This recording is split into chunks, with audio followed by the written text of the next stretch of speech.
There's a short quote out there that goes like this: home is the sweetest word there is. It's by Laura Ingalls Wilder, and we'll talk more about her later. To own a home is a quintessential step towards the American dream. Not just for the purpose of having a place to stay, but building a family, putting in roots, and most importantly, building wealth. The only problem with that is it's not always done equitably across all people. Take, for instance, the story of Miles Ricard III. He's a software engineer out of a suburb in Atlanta. He was married to a doctor, and he had an above 800 credit score, meaning he could buy the earth. Well, technically, it's like one of the highest in the top 5% of credit scores in the United States. The brother is killing it. Well, he tried to get his home refinanced, but unfortunately, he was financed with Wells Fargo.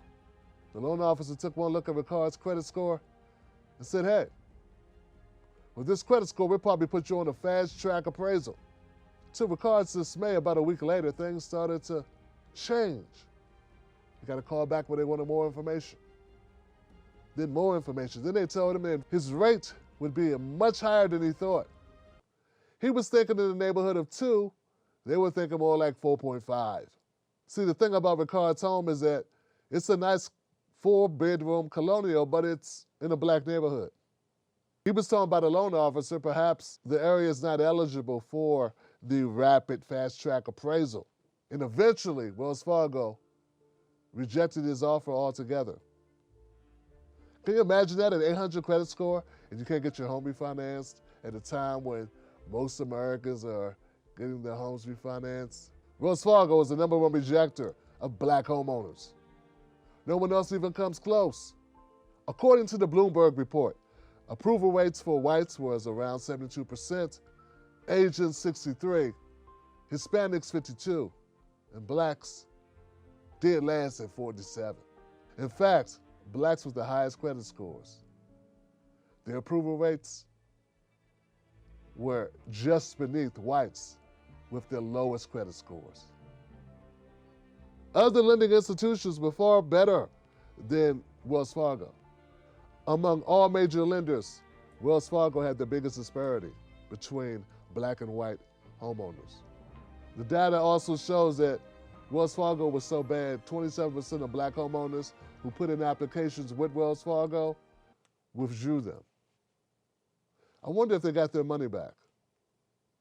Things with Wells Fargo haven't changed one bit. In fact, a new class action lawsuit was just filed on Friday, right in San Francisco, alleging the company is engaging in a new, updated, modernized version of redlining that discriminates against black homeowners who try to refinance their homes for lower interest rates.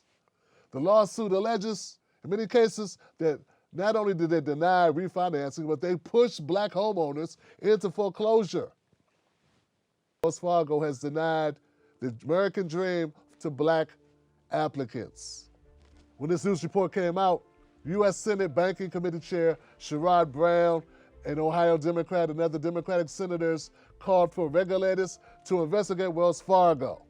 According to the complaint, Wells Fargo was more likely to approve white homeowners whose income was $0 to $63,000 before it would approve black homeowners whose annual income was upwards of $120,000 to $160,000 annually. You can't buy your way out of discrimination.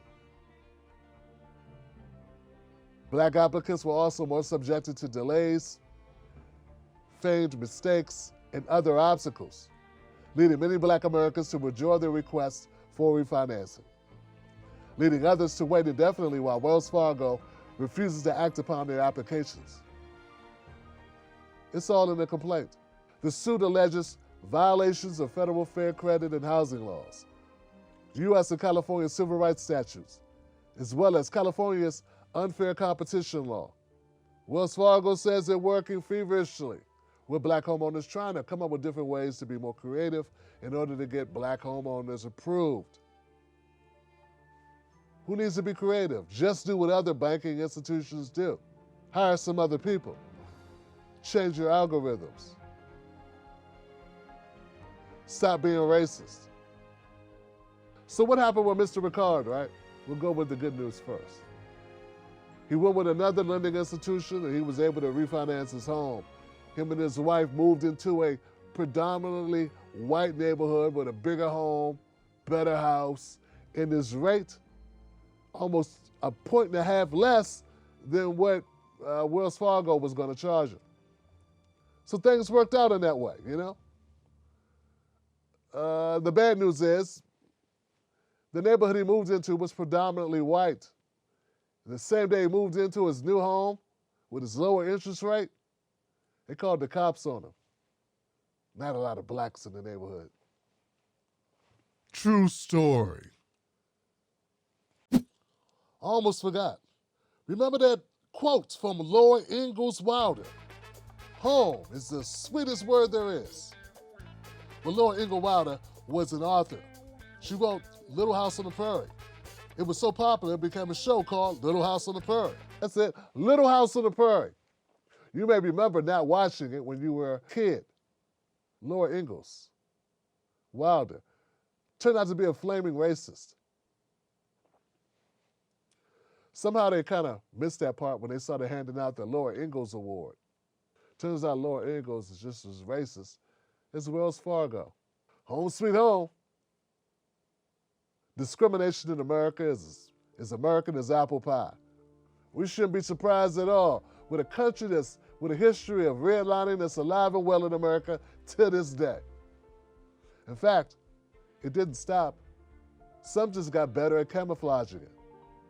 It's the algorithm. Become a member of the Tim Black Wolfpack by going to jointimblack.com. Do that today only for $5, and we'll keep the stories coming. Wolfpack.